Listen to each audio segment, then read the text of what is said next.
आइए इस छोटी सी जगह को 3 लोगों के परिवार के लिए एक आरामदायक काम की जगह वाला घर बनाते हैं। छोटे जॉन ने बिना किसी शिकायत के हर दिन बहुत मेहनत की।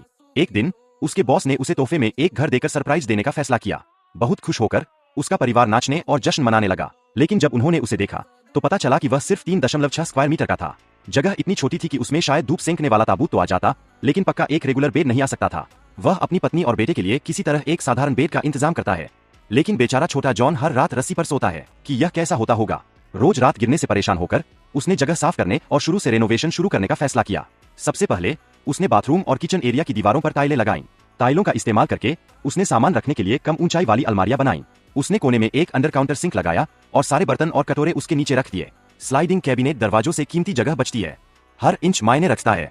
इसके बगल में उसने एक इंटीग्रेटेड वॉशिंग मशीन लगाई जो कपड़े धोती और सुखाती दोनों है। उसने चीजों को साफ सुथरा और सिंपल रखने के लिए ऊपर एक इंडक्शन कुकर रखा। उसके ऊपर उसने मसाले और टॉयलेटरीज रखने के लिए एक दीवार वाली अलमारी लगाई। उसने दीवारों में खांचे खोदकर पानी की टंकियां लगाई और एक लटका हुआ दीवार पर लगा टॉयलेट लगाया। अब छोटा जॉन घर पर कुछ लग्जरी का आनंद ले सकता है। वह तो मजाक में कहता है कि उसका अपना सिंहासन है।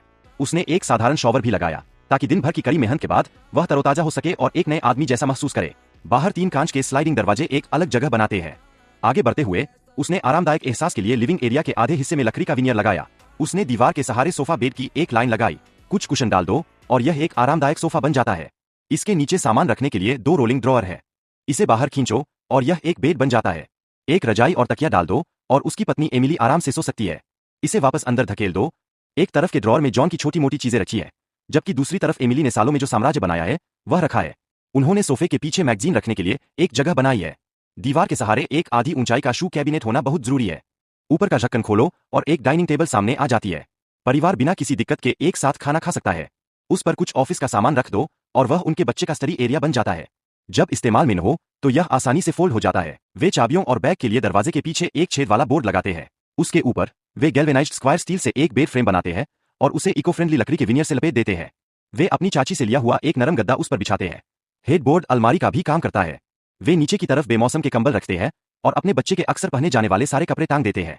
कैबिनेट का दरवाजा बंद करो और सब कुछ साफ सुथरा हो जाता है। आखिर में वे फोल्डिंग चढ़ने की सीढ़ियां और गार्ड रेल लगाते हैं, जिससे कपल बिना सिर टकराए अपने ऊपर बने बिस्तर पर आसानी से चढ़ सकें। अब आधी रात को कोई सरप्राइज नहीं। इस तरह से डिजाइन किए गए छोटे से घर में यह भले ही छोटा हो, लेकिन इसमें वह सब कुछ है जिसकी उन्हें जरूरत है।